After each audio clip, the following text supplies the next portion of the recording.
বন্ধুরা, আজকের আমার এই টপিকটি লেখক আরিফ আজাদ ভাইয়ের লেখা বেলা ফুরাবার আগে বই থেকে নেওয়া কিছু অংশ। কিরজেইডা রড্রিগেজ পৃথিবীর বিখ্যাত একজন ফ্যাশন ডিজাইনার, ফ্যাশন ব্লগার এবং সেলিব্রিটি লেখকের নাম। অর্থকরী, বিত্তবৈভব কিংবা যশখ্যাতি এক জীবনে অপ্রাপ্তি বলে সম্ভবত কোনো কিছুই নেই তার ঝুলিতে। দুনিয়াকে হাতের মুঠোয় পুড়ে ফেলা রড্রিগেজ খুব সম্প্রতি ক্যান্সারে আক্রান্ত হয়ে মারা যান। মৃত্যুর আগে বলে যান কিছু শেষ অনুভূতি। সেই অনুভূতিতে উঠে আসে কিছু টলটলে সত্য। এমন অকপট স্বীকারোক্তি রঙিন কর্পোরেট দুনিয়া আমাদের কখনোই জানাবে না। রড্রিগেজ লিখেছেন, পৃথিবীর দামি ব্র্যান্ডের গাড়ি পড়ে আছে আমার গ্যারেজে, কিন্তু কি আশ্চর্য, সেই গাড়িতে আমি আর চড়তে পারছি না। নিত্য নতুন দামি সব ডিজাইনের কাপড়ে আমার ড্রয়ার ভর্তি, কিন্তু আজ সেগুলো আর আমার গায়ে তোলা সম্ভব নয়। আমার সংগ্রহে থাকে পৃথিবীর দামি ব্র্যান্ডের জুতো, সবচেয়ে দামি ব্যাগটাই থাকে আমার দখলে। কিন্তু ভাগ্যের কি নির্মম পরিহাস, আজ সেগুলো নিতান্তই অকেজো আমার ঘরে। টাকায় ভর্তি আমার ব্যাংক অ্যাকাউন্ট, অথচ সেই টাকা আজ আর কোনো কাজেই লাগছে না। আমার অত্যাধুনিক বাড়িটা দামি দামি সব আসবাবপত্রে ভরপুর, কিন্তু সেই আসবাবে শুয়ে আমি যে একটু আরাম করব, সেই সুযোগ আর কই। হাসপাতালের ছোট্ট বিছানায় আজ আমি কাতর। অথচ এমনও সময় ছিল পৃথিবীর যে কোনো প্রান্তে যেতে মন চাইলে আমি আমার ব্যক্তিগত প্লেনে চেপে দিব্যি চলে যেতে পারতাম। আমার জীবনে কোনো কিছুরই অভাব নেই, কিন্তু আমার হৃদয় জুড়ে অভাবের হাহাকার। আমার সবকিছুই আছে, কিন্তু সবথেকেও আজ আমি কেমন যেন নিঃস্ব।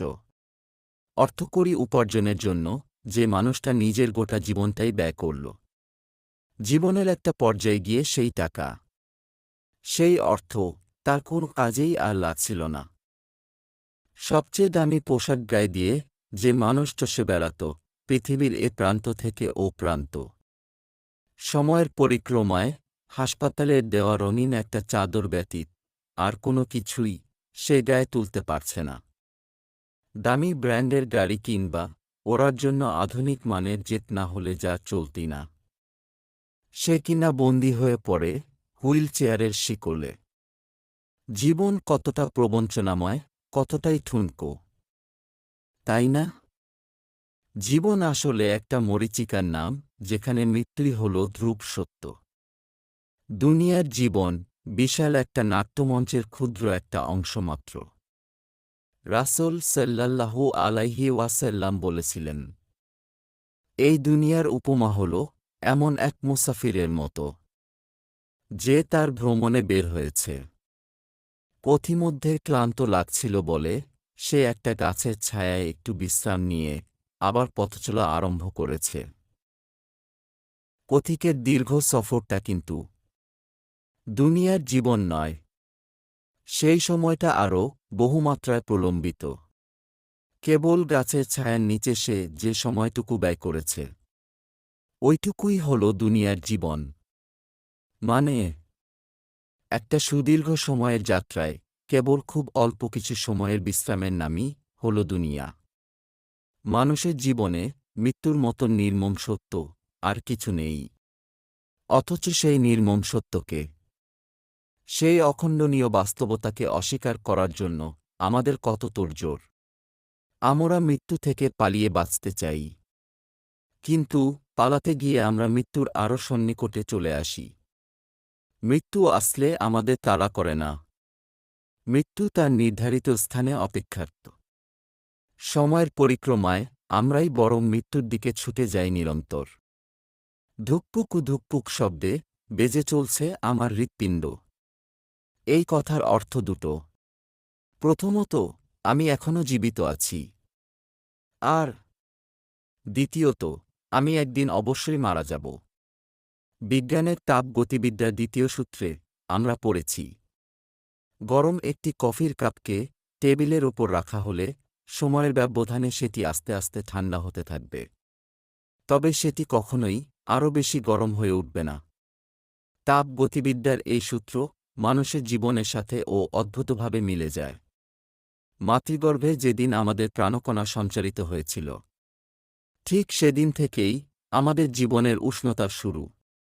এরপর ধীরে ধীরে সেই উষ্ণতা আমরা হারিয়ে চলেছি। প্রতিদিন হারাচ্ছি, প্রতিনিয়ত হারাচ্ছি। হঠাৎ এমন একটা সময় আমাদের সামনে উপস্থিত হবে, যখন আমরা সমস্ত উষ্ণতা হারিয়ে স্তব্ধ, ঠান্ডা, শীতল হয়ে যাব। সেদিন ছিন্নভিন্ন হবে আমাদের জাগতিক সকল বন্ধন। এর নামই মৃত্যু। মৃত্যু সম্পর্কে আবদুল্লাহ ইবনুল সালাবাহ রাদিয়াল্লাহু আনহু বলেছেন, তুমি দুনিয়ার জীবন নিয়ে মত্ত, অথচ হতে পারে তোমার কাফনের কাপড় ইতোমধ্যে ধোপার কাছে চলে এসেছে। ভয়ঙ্কর সত্য কথা। এই যে আজ আমি দুনিয়ার স্রোতে গা ভাসিয়ে চলছি, আখিরাতের চিন্তা হৃদয়মন থেকে ঝেড়ে ফেলে দিয়েছি। আমি কি নিশ্চিত যে আগামীকালকে রাঙা প্রভাতে আমি দুচোখ মেলতে পারব? আজকেই যে আমার জীবনের শেষ দিন নয়, জীবনের শেষ সকালটা যে ইতোমধ্যে আমি পার করে ফেলিনি, তার কি নিশ্চয়তা? আজ যদি আমার মৃত্যু হয়, তাহলে আমার কাফনের কাপড় তো ইতোমধ্যে বাজারে চলে এসেছে। অপেক্ষা কেবল একটি নির্দিষ্ট মুহূর্তের, যে মুহূর্তে দোকানদারের কাছে আমার মৃত্যু সংবাদ পৌঁছাবে, আর তিনি ৩.৫ হাত কাপড় কেটে নিয়ে আমার শেষ বিদায়ের জন্য প্যাকেট করে দেবেন।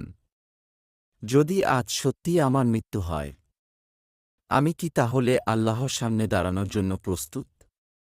মৃত্যুর আগে শেষ ওয়াক্তের সালাতে আমি কি হাজির ছিলাম?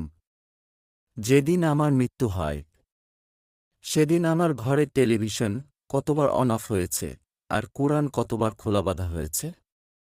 মৃত্যুর আগের সময়টাতে কতবার আমার ঠোঁটে আল্লাহর জিকির গুঞ্জরিত হয়েছে, আর কতবার অহেতুক আলাপে মৌজমাস্তি করে আমি সময় কাটিয়েছি। বন্ধুরা, ভিডিওটি বেশ লম্বা হয়ে যাচ্ছে, তাই আজকের জন্য এতটুকু। দ্বিতীয় পর্বে দেখা হবে। ততক্ষণের জন্য ফি আমানিল্লাহ।